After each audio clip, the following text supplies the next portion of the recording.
Hey everyone, Lisa Freed here, community creator, connector, coach, and intuitive badass. Thank you so much for joining and for watching this video, and also for giving it a share on social media with other people that would find it useful. Thanks so much. So today's been a really big day for me. You may know this and maybe you don't, but I launched the Rebel Hearted radio show today, and I love to do things by imperfect action. So I made my notes, but I had done that in the hour just before the show kicked off. And let me tell you, radio is way different than video. I'm so much more comfortable with video than radio just yet. And I know, I'm sure that I'll get more comfortable with radio as we go on. I had to step outside my comfort zone. But I just felt so awkward, vulnerable, scared, nervous, really just outside of my comfort zone doing my radio show. And then also listening to what was coming out of my mouth a little bit was like, oh, we're going to, well, all right, here we go. And so today what I wanted to talk to you about was vulnerability, because when I look at the posts that go up online, I see a bunch of, there's two things. There's the people that are like always the badasses, the ones that are never scared, that are just like, this is how it is, take me as you see me, love me. But there's a feeling kind of that's a standoffedness, that they're using that to kind of put people at arm's reach. And then there's people that are vulnerable, or they write vulnerability posts, for example, but it's just to draw you in, not to really want to connect. And then there's another point of being vulnerable where you can really just show up, where you can say, like, you know, it's hard, man. Being visible all the time, that's hard. Being consistent, that's hard. It's scary. What if I have nothing to say? What if nobody likes it? All of these feelings that come up from being visible and vulnerable as you're making your posts and getting out there in front of your fans, right?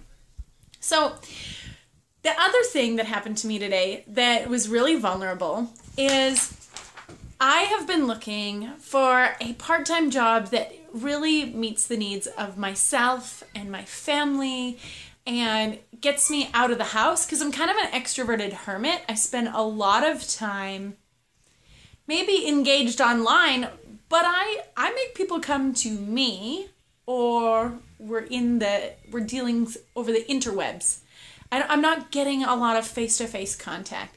So I put it out to the universe, hey, bring me a part-time job that's going to nourish my soul, that's going to get me involved in my community and meet new people.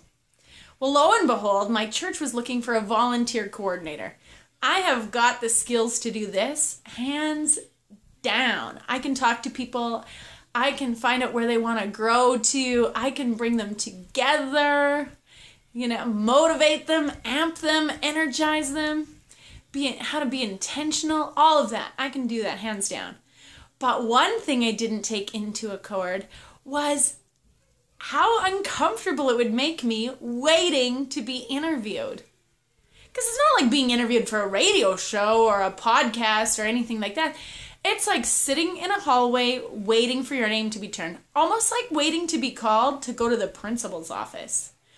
And all these emotions and these feelings kept coming up for me about like how I can't be taken seriously if I need to take a part-time job right now. I can't, who would want to work with me if this is the way that I'm feeling? Why am I going to take a part-time job anyway? Is it going to make a difference? Oh my goodness, they are so late. I should just stand up and walk out of here. Like, seriously, the amount of emotions that we're going through were just absolutely like overwhelming almost. So I posted in my Facebook group and I let them know, like, this is what I'm going through. This is how challenging vulnerability and visibility is for me today. And now as I'm on the other side of it, you know, I've launched my radio show, I've done my interview. I nailed it, by the way. Absolutely. I had a blast. It was awesome. Even if I do not get chosen for that part, I just needed to get out there and claim some of my superpowers. So even afterwards now today on this side of it, it feels really good to be vulnerable and to be visible. But there are times where it's going to feel uncomfortable and it's going to feel really hard. And if you don't know what to do with it, don't just not be visible and not be vulnerable.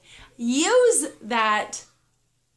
those emotions, that discomfort, that fear, the feeling of not being enough or whatever. Use that to be the material for your video. And don't worry about how people will think about you because you're saying how scared you are. Because there isn't anyone out there on this planet that hasn't been scared before, that hasn't felt that full range of emotion from fear to rage to, you know, sadness to overwhelm and frustration to joy to happiness to, like, you know, they felt them all. We're all programmed to feel all of these, and some of us spend more time in a certain emotion than another. But get out there and just share your story. You know, maybe it doesn't call in your ideal client in that moment, but maybe what it does is it crosses the ears of somebody that's looking for a business bestie, someone who wants to connect with. And you create community that way. Maybe it just lets somebody else in the interwebs know that you're real. Those are all wins in my books. So thank you for joining me for this Biz Viz Tip number 5, you know. I really appreciate it. And until next time, I wish you a day as absolutely beautiful as you. Mwah. Oh, by the way, if you want to connect with me, send me a friend request. Let's connect on Facebook. You can send me an email, lisa@dreamit@achieveit.ca, or swing by my website, rebelhearted.com. I'd love to hear from you. Show me how awesome you are. Let me tell others how awesome you are too. Or, want to be on my radio show? I've got one now. Anyway, we'll talk to you soon. So much love. Mwah. Bye for now.